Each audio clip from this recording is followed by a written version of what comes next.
Okay? Yes, I am. Perfect. To ask you that question. I'm good. Otherwise I wouldn't be here. Roger, thank you for being in Rotterdam. Welcome. Thank you for having me. Have you any idea, with the message you sent that you were coming to Rotterdam, what you created? Create what? Well, chaos. Oh, chaos. No. Is it? I don't know. I'm not feeling it. I mean, I'm feeling a lot of excitement, and I heard ticket sales are great, you know, which I'm very excited for all the players here.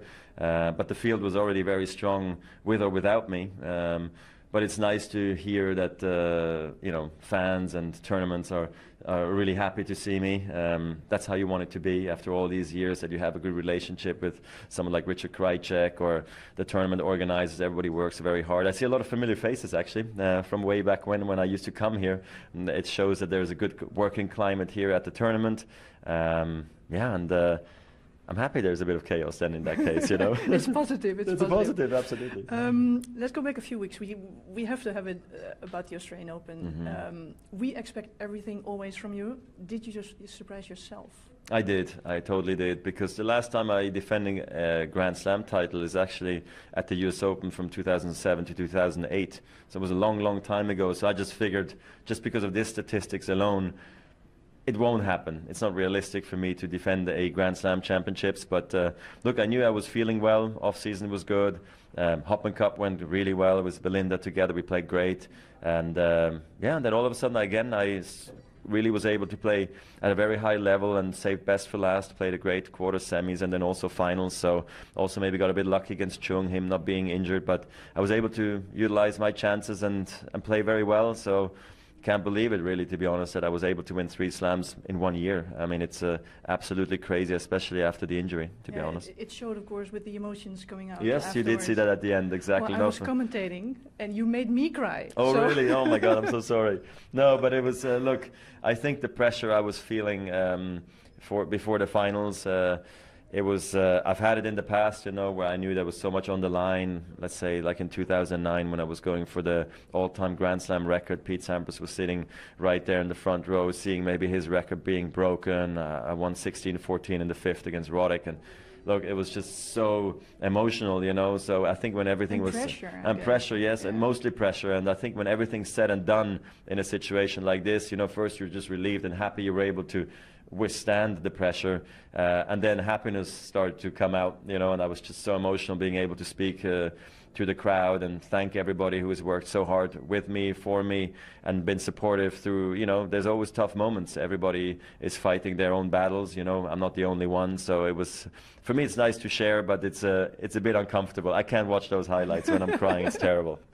Then after, of course, I guess you took some days off to rest. Mm-hmm. Yeah, I had to. Yeah, yes. and then when did you start practicing again? So I think I took about 6 days off, and then I started to do one little small gym session, took another day off, had a little second gym session, maybe with a bit of tennis. I remember I had another day off, so at the end I almost had 9 to 10 days off. I mean, it was just about trying to stay in shape and not let everything that I've worked so hard for in the off-season and in Australia drop too far. So I also would have the opportunity to come and play here in Rotterdam, because we contacted the tournament shortly after the Australian Open and asked, you know, what's the chances that I can come to Rotterdam. Then also had to check with Dubai what was going to be the best schedule for me to move forward, and then eventually I took the decision to come here just because I thought it just was an ideal week for me. I was ready to go, excited to play and try to reach world #1 in a place that you know, I enjoy playing in. So a lot of stars aligned, and now I'm here, so I'm very happy. You're a big sports fan. It's an interesting time, this time of year. You're from a winter sport Winter country. Olympics, yeah. Are you following it? I have a little bit. It's difficult with the time change. I always feel like it's never live. I like watching live, you know. But yesterday I was watching. Don't do this week. No, I won't be sleeping, and it won't help my tennis. But I was watching figure skating and figure skating yesterday. The pairs. I thought it was so beautiful. I love that. Then I was watching a bit of the speed skating, the fast tracks was going on in the circle. Yeah, I thought that was exciting also. And then I was watching a little bit of the cross country, where our great man Dario Colonia finished, I think, 6th. So I was watching his race a little bit. But no, I love it. I can't wait for the skiing to start as well. So yeah, in Switzerland it's a big deal, of course. You're starting here Wednesday. Mm-hmm. Another important sports moment is tomorrow night, Basel. Yes, Manchester City. exactly. You're We're going to playing. watch. Is that the reason why you play Wednesday? No, No. no, it's Okay. not. Actually, I think I have something going on around 7 o'clock. So I was thinking, like, all of a sudden I hear, like, oh, Basel is playing, and then I always hope that I can make it in time. But I will be watching tomorrow night. I think it's going to be one of the great games for us during the season, of course. Manchester City being one of the great clubs in the world right now.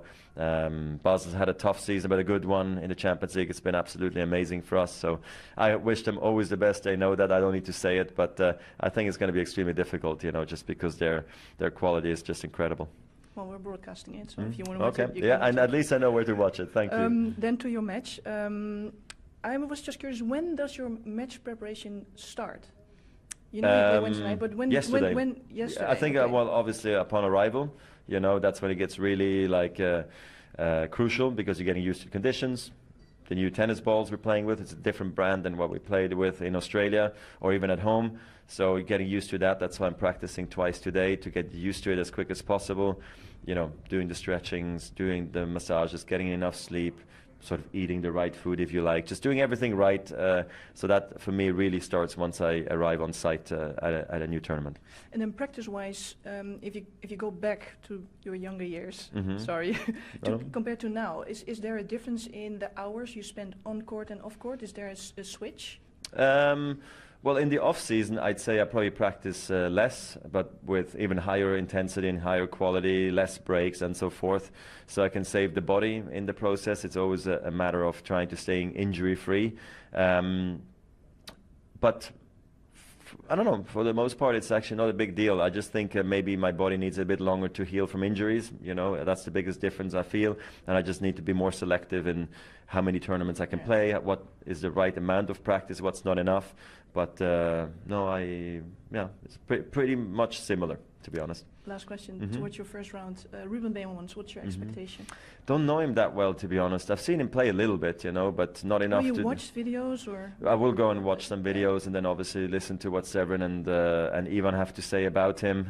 They've seen him also play a lot of other matches. I know that he's played also Stan before, and I remember Severin watching that. So, but for me, it's just important that I remember or see again how he plays his forehand, how he plays his backhand, what does his serve technique look like. So at least when I go into the match, I know what to expect there a little bit. But for the most part, I would like to focus on my own playing, how I want to play, how I want to approach. It is indoors. It's not that tactical. Sometimes it's just, okay, play forward, play aggressive, and then see what happens. And I think I'll be better off if I maybe play this way. It's great having you back. Thank you very I much. hope to see you many times. Okay, I hope so too. Take care. Bye-bye.